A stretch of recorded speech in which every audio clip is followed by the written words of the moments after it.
The dollar is sitting on the kitchen counter next to a cold cup of coffee and a stack of unopened mail. It is a Tuesday in late October. The man who put it there is 41 years old. He earns $73,000 a year, owes $19,000 on a car he no longer likes, and has $412 in a savings account that pays him almost nothing. His daughter walks in, picks up the dollar, and asks if she can have it. He says yes without looking up. He does not know that this exact dollar, placed in the right account and left alone for the next 60 years, would have grown into a number large enough to change the second half of his life. He will never calculate it. He will spend the rest of the evening worrying about a credit card statement instead. This is how most people meet compound interest. Not as a concept. As a ghost in the room they keep waving away. To understand why that ghost matters, you have to picture a hill. A snowball rolled down a short hill stays a snowball. Rolled down a long enough hill, it becomes something that can flatten a house. The hill is time. Almost no one feels like they have enough hill left, so they go looking for steeper slopes. Leverage, crypto, side hustles, sports betting dressed up as investing, anything that promises to compress the decades into months. And while they are looking for shortcuts, the machine quietly keeps running in the background, rewarding the small number of people who stopped chasing speed and started buying time in bulk. So let's walk the levels. Level 1 starts with that single dollar on the counter. Left alone in a broad market index returning roughly 10% a year, that dollar becomes about $117 in 50 years. Not life-changing, but now scale it. $1 a day, every day, for 60 years at that same return, grows past $400,000. Push it to $10 a day for 65 years, and the account quietly crosses the $1 million line the title promised you. The math in the title is not a lie. It is just stretched across a lifetime most people refuse to picture. The dollar is real. The decades are the price. Now scale it again. $100 a month starting at age 25, stopped completely at 35. 10 years of small deposits, then silence for the next 30. By 65, that account is worth more than $300,000. Meanwhile, the person next to them, who started at 35 and contributed faithfully every month for the next 30 years, 3 times the total money, ends up with less. Same market, same math, different hill. This is the moment most people stop watching videos like this, because the number underneath the number is age, and age is the one input no one can buy back. This is the part where a coworker named Daniel usually interrupts. Daniel is 38, drives a leased SUV, and once told a room full of people that investing is a scam for people with parents. Daniel is not stupid. Daniel is angry. He grew up watching adults lose houses in 2008 and concluded, reasonably, that the system eats anyone who trusts it. So he keeps his money in checking, spends what he earns, and treats every conversation about compounding as a personal insult. The painful part is not that Daniel is wrong about the system. The painful part is that his anger is doing the system's job for it. Every year he refuses to participate. The gap between him and the quietly investing janitor at his office widens by an amount he would not believe if you wrote it on a napkin. Level 2 is where the snowball stops being cute. $1,000 a month, every month, for 40 years, at a historical market return, lands somewhere near $6 million. Most of that number is not the money the person deposited. Most of it is interest earning interest on interest, a column on a spreadsheet that grows faster than the column representing actual work. At some point in the late 30s of that timeline, an invisible line gets crossed. The account starts earning more in a single year than the person earns at their job. Nothing about their life looks different. They still pack lunches. They still flinch at the gas pump. But underneath the surface, the relationship between their time and their money has quietly inverted. They are no longer the engine. The money is. To see what that looks like in a real life, picture a woman named Priya. She is 46, a dental hygienist in a mid-sized city, divorced, 2 kids, drives a 9-year-old Honda. She started contributing to a retirement account at 23 because her first boss insisted on it, and she has never stopped. Not during the divorce. Not during the year her son needed surgery. Not during the month she ate rice and frozen vegetables to keep the contributions going. One afternoon, her statement arrives, and the number is larger than she expected. She does not celebrate. She does not tell anyone.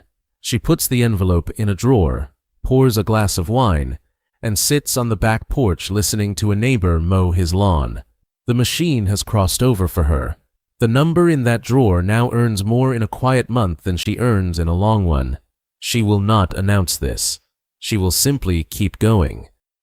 Level 3 is where compounding stops being a personal story and starts being a family story. A household that inherits $1 million at the right age and leaves it alone for 30 years, untouched, in a diversified portfolio, ends up with roughly $17 million. They did nothing. They went to brunch. They argued about wallpaper. The $17 million was generated by the patience of a grandparent who understood the hill. Meanwhile, a family across town, working full-time, 2 incomes, no inheritance, no head start, can sprint their entire adult lives and never close that gap. They are running on flat ground, while the other family is rolling downhill. This is not a moral story. It is a geometry problem, and the geometry is what people are really pointing at when they say, money makes money. They just usually say it with bitterness, which makes it easier to dismiss than to study. Now watch what happens when someone tries to skip the geometry. A man named Marcus, 34, sees a chart like the one you are imagining and decides he is too far behind for slow math.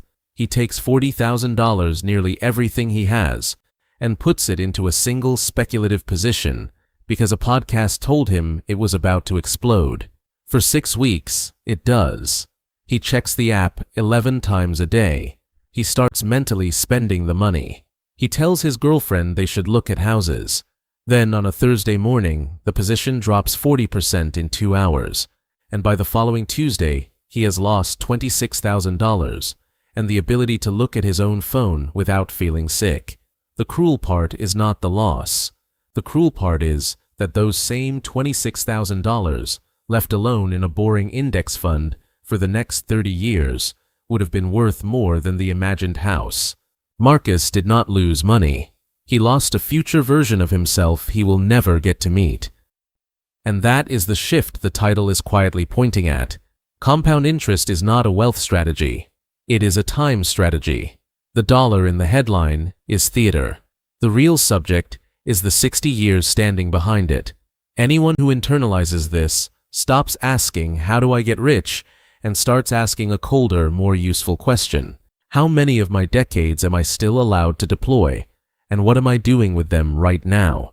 A 22-year-old with $100 in discipline is sitting on a more valuable asset than a 45-year-old with $100,000 in panic. The 22-year-old owns the hill.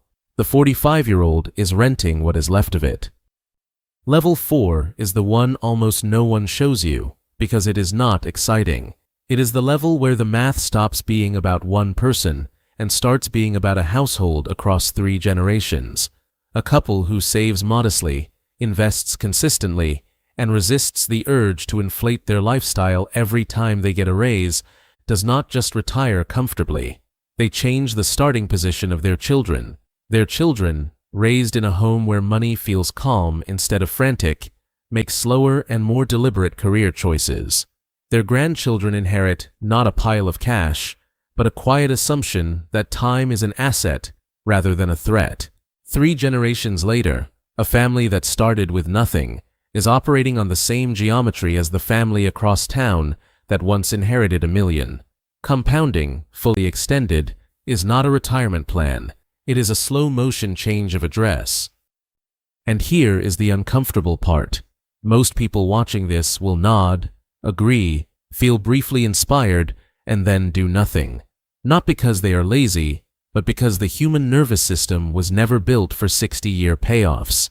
It was built for this week's groceries, this month's rent, this year's promotion, The part of the brain that lights up when you see a $100 bill is older and louder than the part that can imagine a $6 million number that does not exist yet.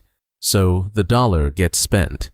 The decade gets traded for a slightly nicer car. The hill gets shorter. And one Tuesday 20 years from now, someone is going to be standing at a kitchen counter, watching their own child pick up a dollar and feel a quiet specific ache they will not be able to name. So, here is the question worth leaving in the comments, honestly, not performative. If you knew, with certainty, that the next dollar you spent today would have been worth $1,000 to the version of you that exists in 40 years, would you still spend it? And which version of yourself do you actually owe more to? There is no correct answer. The answer itself is the diagnostic. If this is the kind of conversation you want more of, slower, sharper, less interested in flattering you, and more interested in showing you the machinery subscribing is the cheapest dollar you will spend this week, and unlike most dollars, it costs nothing. The next video walks into a darker room. The people who understand all of this perfectly, and choose to ignore it anyway, and the very specific psychological reason they do. Back in the kitchen, the dollar is gone. The daughter is in the next room, already spending it in her head. The man finally looks up, sees the empty spot on the counter, and reaches for the mail instead. Somewhere quietly behind him, 60 years start moving without him.